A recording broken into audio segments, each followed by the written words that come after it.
Bismillahirrahmanirrahim. Assalamualaikum warahmatullahi wabarakatuh.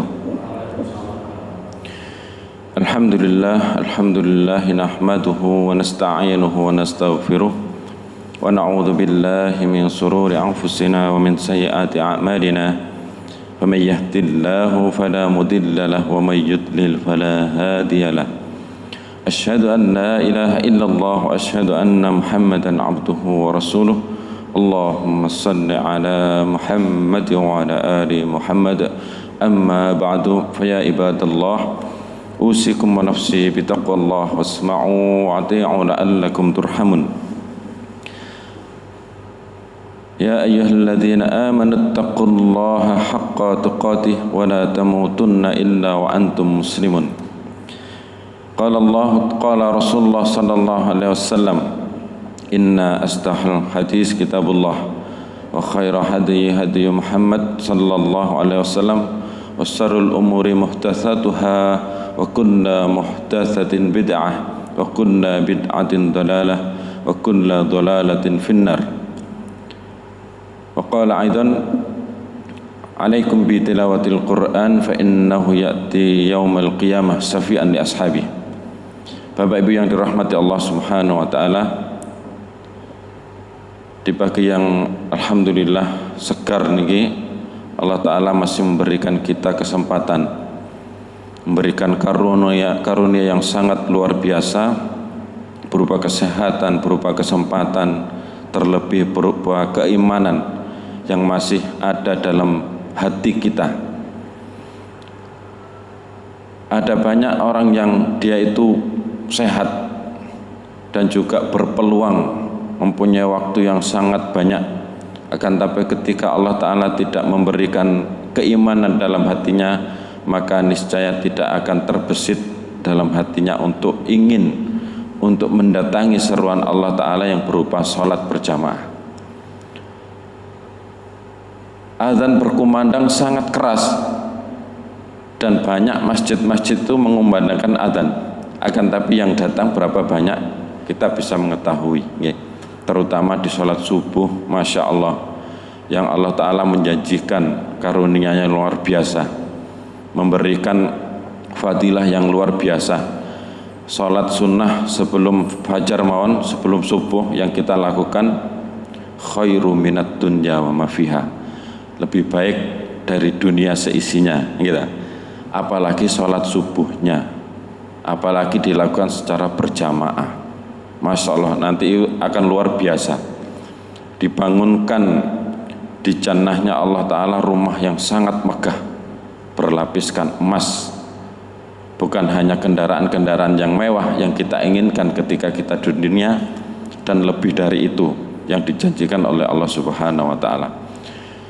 Yang mana Allah Ta'ala menyampaikan, innallaha astaral mu'minina bi anfusikum wa amwalikum bi anna lakumul jannah.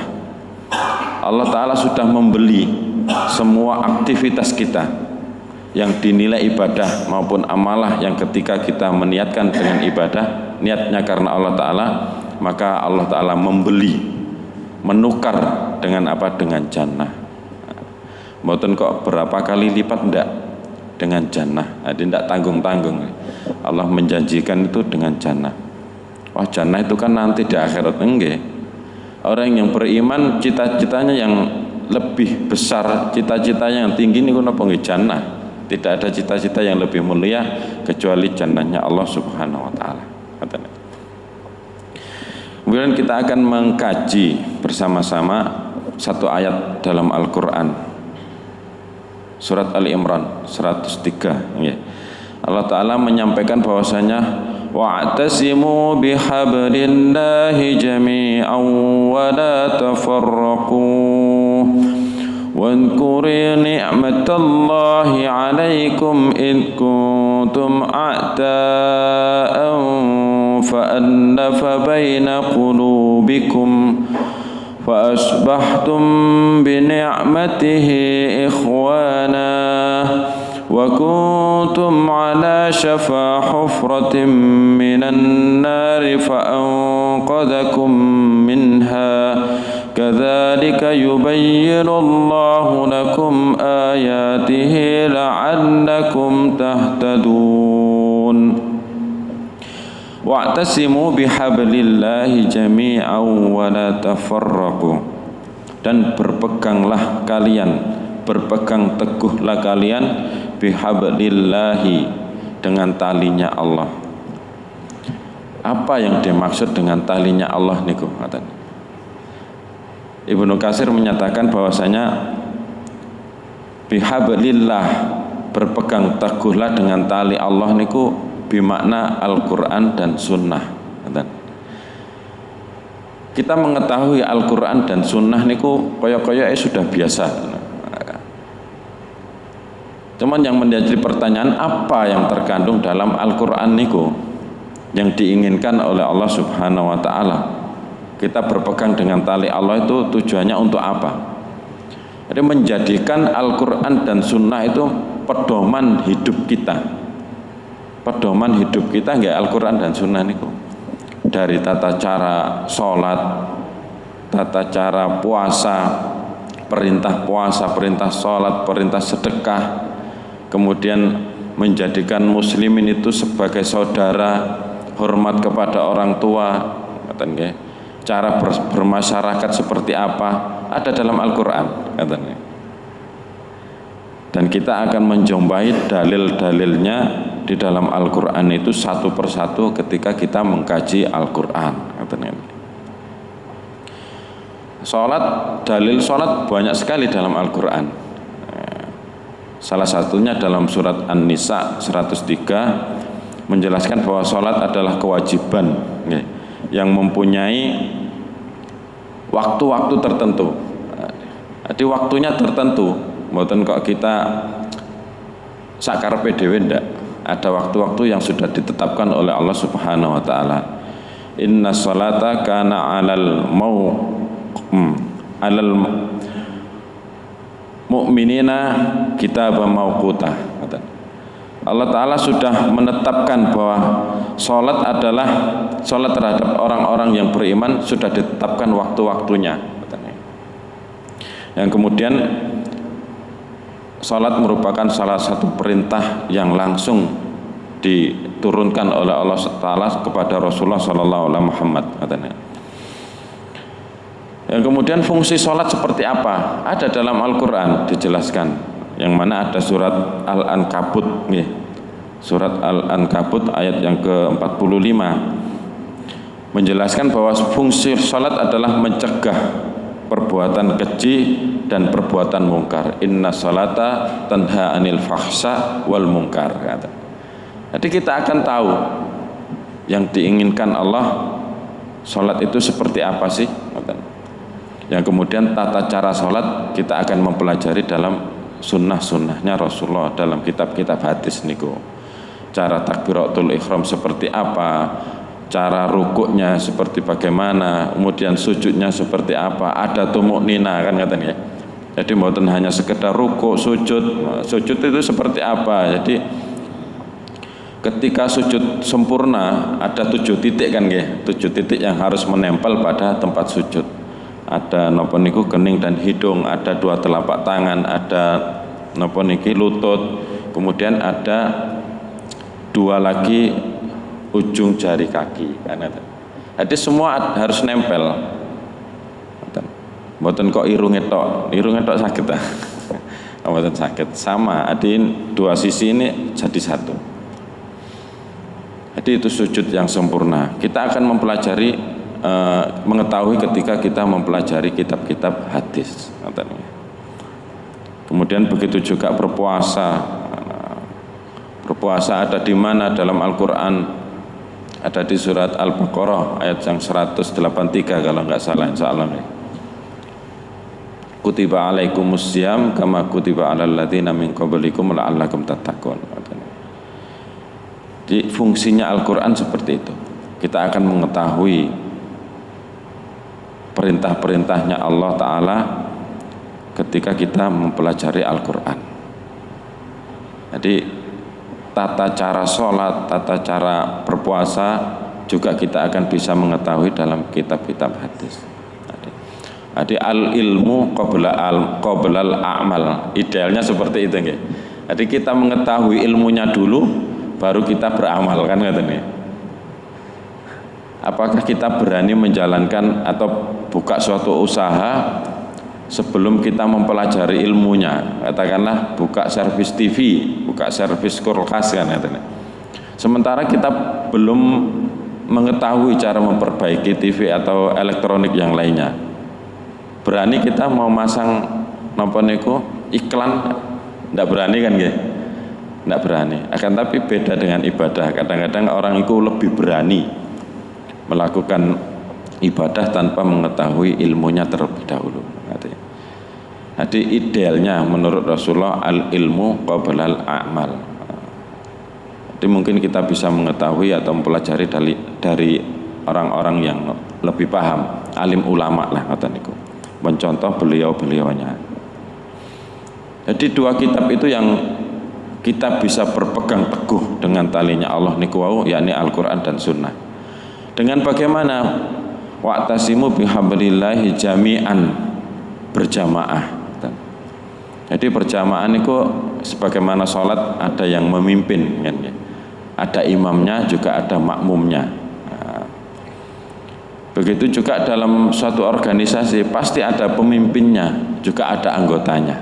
Jadi tidak bisa kita menjalankan sesuatu niku sendiri-sendiri, apalagi dalam peribadatan. Safar pun itu juga ada pimpinannya kan. Ketika kita bepergian 3 orang, kita ada sunnahnya menunjuk 1 orang dijadikan pemimpin. Kita nanti berhenti di mana, kita nanti sholat di mana. Manut ngaten niku, manut pemimpinnya. Kita mengusulkan di sini saja, di sini saja ngaten. Jadi yang menentukan pemimpinnya. Begitu juga kepengurusan masjid ngeten kan ada takmirnya kan, ada ketua takmirnya. Jadi enak, kita lebih terorganisir dalam setiap aktivitas itu ada pemimpin, jadi kita lebih terorganisir. Ati mboten sakarepe dhewe. Berjamaah. Jadi umat pun berjamaah, ada yang memimpin. Kita sebagai umat, sebagai jamaahnya, sebagai makmumnya juga taat kepada pimpinan kita kan. Dan pesannya Allah Ta'ala wala tafarraqu, janganlah kalian berpecah belah. Biasanya ya, ketika umat itu sudah kuat pasti ada sesuatu yang memicu keretakan di antara umat tersebut kan. Kita membentuk suatu organisasi, sudah terbentuk sudah ditentukan pimpinannya siapa, anggotanya siapa. Suatu saat di perjalanan, dengan berjalanannya waktu pasti ada sesuatu hal yang muncul, permasalahan, dan itu akan memicu keretakan dalam organisasi atau pimpinan tersebut. Pasti niku ada pemicunya. Lah disitulah fungsi pemimpin untuk mengislahkan, untuk mendamaikan di antara permasalahan-permasalahan tersebut. Dan di zaman Rasulullah pun banyak terjadi permusuhan-permusuhan. Berawal dari turunnya ayat ini, ada Bani Aus dan Bani Khazraj. Ketika itu di Madinah yang terjadi permusuhan di antara mereka. Bahkan terjadi peperangan antara bani tersebut, itu terjadi peperangan yang kemudian terdengar oleh Rasulullah, kemudian mendamaikan. Wala tafarraqu, janganlah kalian berpecah belah, yang mana perpecahan akan melemahkan kita dalam beraktivitas kan nggih. Melemahkan sesuatu jamaah tersebut tidak ada kekuatannya sama sekali. Tidak ada kekuatan untuk menjalankan perintah-perintah Allah Subhanahu wa taala.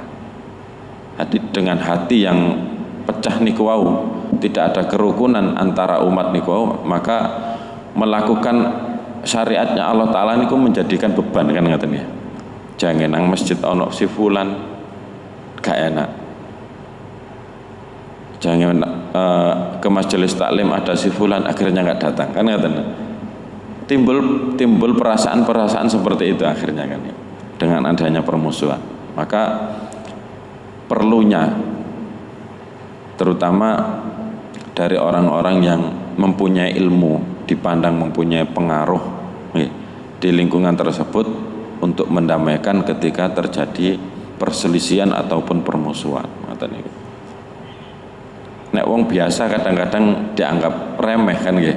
Sama niku dadi apa kok ndamek-ndamek kan ngatene. Dianggap remeh, jadi tidak terpengaruh sama sekali ngatene. Dan juga akan terjadi kehancuran di antara umat-umat tersebut. Karena terjadinya permusuhan, perselisihan, maka akan terjadinya kehancuran dalam umat tersebut. Kita bisa melihat di belahan dunia, belahan napa niku negara.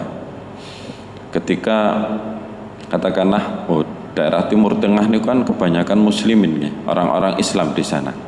Akan tapi mengapa mereka kok antara satu dengan yang lainnya itu tidak bisa bekerja sama kan ngaten nggih. Kita bisa melihat nyata niku.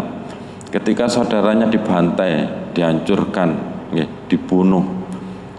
Kenapa yang satunya tidak mampu untuk membela? Apakah mereka tidak mempunyai alat-alat yang canggih? Kan punya. Harta yang banyak juga punya, sugih. Negara yang sangat kaya raya.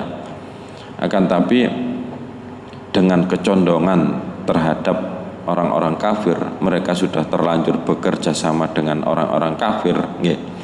Menjalin suatu perjanjian, nggih. Ada MOU kan nggih. Jadi mereka tidak ada kekuatan untuk membela saudaranya muslimin niku wau kan. Akhirnya nggih hancur tenanan. Jadi berpuluh-puluh tahun mereka dibantai, dimusuhi, bahkan dihabiskan, dibunuh, sampai anak-anak kecil pun niku dibunuh oleh mereka, orang-orang kafir, dan terjadi sampai sekarang. Dan ketika ada orang yang membelanya, memusuhi orang-orang kafir tersebut, juga diomongi, iku si A, iku si B kan katanya. Jadi ada tendensi tertentu yang mungkin menjadi perselisihan di antara mereka. Perbedaan napa niku pandangan ngoten mawon guys, tidak bisa bersatu kan nggih. Perbedaan akidah. Makanya fungsinya masjid niku menyatukan antara golongan-golongan, antara napa niku perbedaan-perbedaan keyakinan di antara umat Islam niku. Ngumpul nggih teng masjid. Jadi masjid niku ndak perlu, bahkan tidak harus napa dilabeli suatu organisasi tertentu kan ya. Masjid ini masjid hijau, masjid biru kan ndak perlu itu katanya. Ndak, itu memicu perselisihan kadang-kadang. Kadang-kadang orang lain dari organisasi hijau ndak mau masuk ke masjid biru kan ya. Begitu juga sebaliknya, orang dari kalangan organisasi masjid biru, orang biru ndak mau masuk ke masjid hijau kan. Timbul napa niku perasaan-perasaan nggak enak lah ngoten niku. Jadi masjid niku tujuannya untuk menyatukan dari berbagai macam organisasi Islam kan ngoten. Pokoknya Islam mau sholat silahkan ke masjid kan ngaten ya. Jadi enak kita itu menjalankan syariat Islam niku sangat leluasa sekali. Tidak ada bebanan-bebanan dalam hati kita. Kemudian wadhkuru nikmatallahi alaikum, dan ingatlah nikmat-nikmat Allah yang sudah diberikan kepada kalian. Apa saja nikmat Allah? Banyak sekali. Ketika kita menghitungnya maka tidak akan mampu kita menghitung dari nikmat-nikmat Allah yang sudah diberikan kepada kita sekalian. Kita itu menghirup oksigen kan ya. Sementara yang tersedia dalam lingkungan kita itu ada enten karbon dioksida, enten oksigen, juga ada nopo niku macam-macam, ada hidrogen kan. bercampur, akan tapi yang masuk ke dalam tubuh kita hanya oksigen kan. Jadi kita bersyukur ada sensorik dalam pernafasan kita yang bisa memilah antara yang dibutuhkan tubuh kita dan yang tidak dibutuhkan tubuh kita. Sementara kalau kita masuk rumah sakit kemudian ada asupan oksigen dan berbayar berapa ratus juta yang kita hitung dalam satu hari kan katanya. Niku satu hari berapa juta yang kita keluarkan hanya untuk oksigen saja. Jadi masya Allah, dengan ada sensor dalam tubuh kita, napa niku mampu memilah antara oksigen dengan hidrogen dengan karbon dioksida, maka merupakan suatu nikmat yang luar biasa. Masya Allah. Kemudian dalam tubuh kita juga ada organ-organ tubuh yang fungsinya bermacam-macam, dan organ itu tidak berhenti sama sekali, senantiasa beraksi dalam tubuh kita. Dan ketika salah satu organ itu berhenti, katakanlah hati kita, liver niku berhenti, maka tidak ada nopo niku yang memilah antara racun dan nopo mawon niku, dan semua akan masuk dalam tubuh kita. Ngoten nggih. Jadi fungsinya niku macam-macam dalam tubuh kita. Masya Allah. Ketika satu terganggu, maka sakit yang kita rasakan, dan kita tidak akan merasakan nikmat, kayak tidak bisa merasakan nikmat. Ketika kita mengingat hal-hal yang seperti itu, masya Allah, kesehatan niku luar biasa mahal nggih. Mahal banget katanya. Jadi kita senantiasa mengingat-ingat nikmat-nikmat Allah niku. Kita tidak meminta loh nggih, diberikan oleh Allah Ta'ala. Kadang-kadang di dalam doa kita niku sing diminta nopo? Duit sing akeh kan katanya, harta yang banyak, nopo niku anak-anak yang solih-soliha ngoten niku. Kemudian kalau belum mau memiliki rumah yang mewah, rumah yang bagus kan ngoten. Permintaannya permintaan dunia ngoten kan. Jadi yang diminta dalam doa kita niku hanya permintaan dunia saja ngoten niku. Dan kemudian ketika kita sudah mengingat akan nikmat Allah, id kuntum a'da'a fa'allafa baina qulubikum. Sebagaimana awal dari turunnya surat ini ada permusuhan di antara orang-orang yang beriman, di antara kaum muslimin. Dan dengan disatukan hati kita, kita tidak mempunyai rasa iri, mempunyai rasa permusuhan dalam hati kita, merupakan nikmat yang luar biasa. Jadi menjalankan perintah Allah kayak sholat, hadir di majelis taklim tanpa ada rasa was-was, nyaman ketika kita berada di masjid, berada di majelis taklim. Fa asbahtum bi ni'matihi ikhwana, maka dengan nikmat-nikmat Allah itu kita akan merasakan betapa besar fungsi dari persaudaraan di antara orang-orang yang beriman. Ikhwana, al-muslim akhul muslim. Jadi antara orang-orang Islam dengan Islam yang saudaranya niku seperti saudara. Kal jasadil wahid, sebagaimana jasad yang satu. Jadi kita dengan saudara kita sesama muslim sebagaimana jasad yang satu. Ketika jari kita sakit, maka tubuh kita yang lainnya merasakan sakit kan katanya. Merasakan sakit. Sing kesandung mungkin sikile, kakinya kesandung. Akan tapi sakitnya seluruh tubuh kan katanya. Jadi seperti itulah kondisi orang-orang Islam ketika dia itu bersaudara. Makanya ada sunnah ketika saudara kita sakit menjenguk, membesarkan hatinya bahwasanya sakit itu adalah dari Allah Ta'ala, dan yang menyembuhkan Allah Ta'ala juga, menghibur mereka supaya tidak berlarut-larut dalam kesedihan. Karena yang sakit disambangi kan seneng kan kayak bunga, jadi semangat lagi. Jadi orang sakit niku ujian dari Allah Subhanahu Wa Ta'ala, mengane dijenguk, dan perlunya kita menjenguk, minimal mendoakan dalam bagian doa-doa kita. Allahumma rabban nas adhibil ba'sa, ya Allah sembuhkanlah dari saudara-saudara kita adhibil ba'sa wasfi antas safi, sembuhkanlah dia antas safi, engkaulah yang hanya bisa mampu menyembuhkan orang-orang yang sakit, kata. Disembuhkan, didoakan, katanya. Wa kuntum ala safa khufratin minan nar fa anqadhakum minha. Dan ketika kalian bercerai-berai, tafarraqu tadi nggih, kita berada di tepi jurang. Jurang apa? Jurang neraka. Jadi dengan kita bermusuhan, maka ancaman Allah Ta'ala itu kita berada di tepi jurang neraka. Makanya di antara muslimin itu banyak sekali napa niku organisasi-organisasi kita sing iki napa niku, ada hijau, ada biru, ada napa mawon lah. Dalam Islam sendiri seperti itu. Jadi tidak menutup kemungkinan dengan apa yang kita kaji mungkin di dalam kitab-kitab sunnah, kitab-kitab hadis ini juga ada perbedaan-perbedaan, yang kita jalankan mungkin tidak sama dengan saudara kita yang lainnya. Cara mungkin sujud kita, cara duduk dalam sholat, kan ada berbeda gitu. Dan semua ketika ada dalilnya dari Rasulullah, maka itu tidak menjadikan permasalahan. Dan itulah perbedaan yang menjadi rahmat, kan katanya.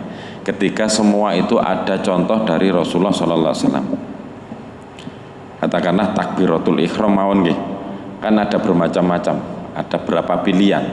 Ada yang sejajar dengan pundak, ada yang sejajar dengan dada, ada yang sejajar dengan telinga, katanya nggih.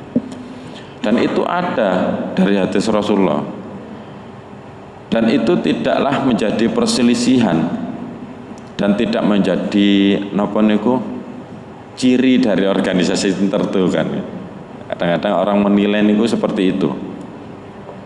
Oh iku jenggoten, iku kelompoke fulan. Oh iku celanae cingkrang, oh iku kelompoke fulan. Jadi tidak ada seperti itu. Jadi tidak ada perselisihan. Oh itu sunnah kok. Kalau kita mengkaji itu sunnah.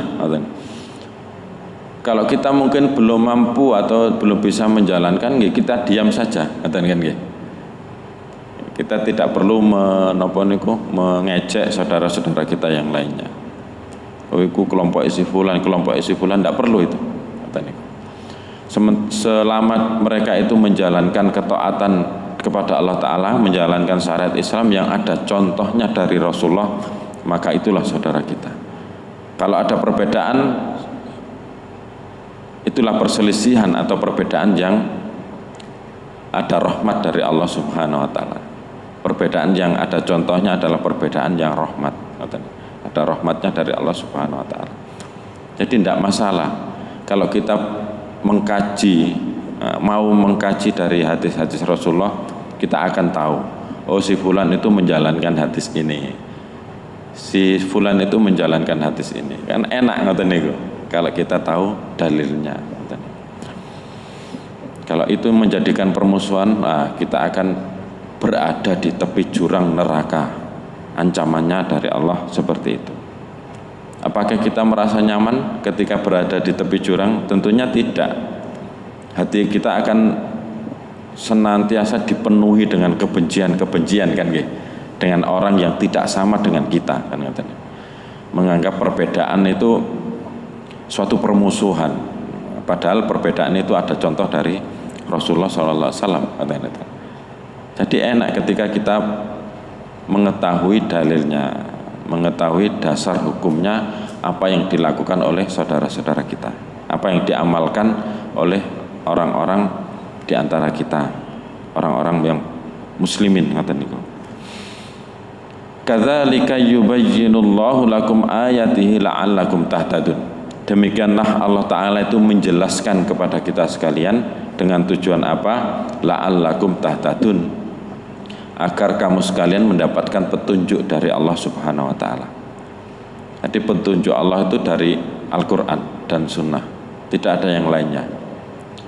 Kita tidak berkewajiban untuk mempelajari kitab-kitab terdahulu dari nabi-nabi terdahulu. Yang wajib kita pelajari adalah Al-Quran dan Sunnah. Dan ilmu yang wajib kita pelajari ada 3 sebenarnya. Ya, Al-Quran, Sunnah, kemudian yang ketiga adalah ilmu faraid, ilmu yang mempelajari tentang mewaris niku. Salah satunya itu yang wajib kita pelajari. Akan tapi kondisi sekarang realnya niku, baik dari kalangan orang Islam sendiri, mereka lebih memilih aturan-aturan yang mungkin secara umum, katakanlah nek wedok ya oleh siji, nek lanang ya oleh siji. Niku. Sementara syariat Islam yang ada di kitab faraid niku, laki-laki mendapatkan 2 bagian, perempuan mendapatkan 1. Kayak tidak adil, tapi itulah syariatnya Allah Subhanahu wa taala. Okay. Bapak Ibu yang dirahmati Allah Subhanahu wa taala, dengan apa yang kita pelajari dari Al-Qur'an dan Sunnah, kita akan menjadikan semakin yakin dengan janji-janji Allah taala. Kita akan semakin kuat dalam keimanan kita dalam menjalankan syariat-syariat Islam tanpa keraguan sama sekali. Dzalikal kitabu la raiba fi. Jadi dalam Al-Qur'an itu tidak ada keraguan sama sekali. An-naru haq wal jannatu haq. Neraka itu benar adanya. Dan jannah itu benar adanya. Wa wa'aduka haq. Dan janji-janji Allah itu hak, benar. Allah tidak akan pernah menyelisih janjinya kepada orang-orang yang beriman maupun kepada hamba-hambanya yang lainnya. Mudah-mudahan satu ayat bermanfaat buat kita sekalian, mendatangkan rahmat belas kasihan buat orang-orang yang senantiasa menjalankan syariat-syariatnya Allah Subhanahu wa taala, dan semoga kita semakin dikuatkan keimanan kita untuk menjalankan syariat-syariat Allah Subhanahu wa taala. Wa akhiru qali hadza astaghfirullah li wa lakum innallaha wal ghafurur rahim. Subhanakallahumma rabbana bihamdik asyhadu an la ilaha illa anta astaghfiruka wa atubu ilaik. Assalamu alaikum warahmatullahi wabarakatuh.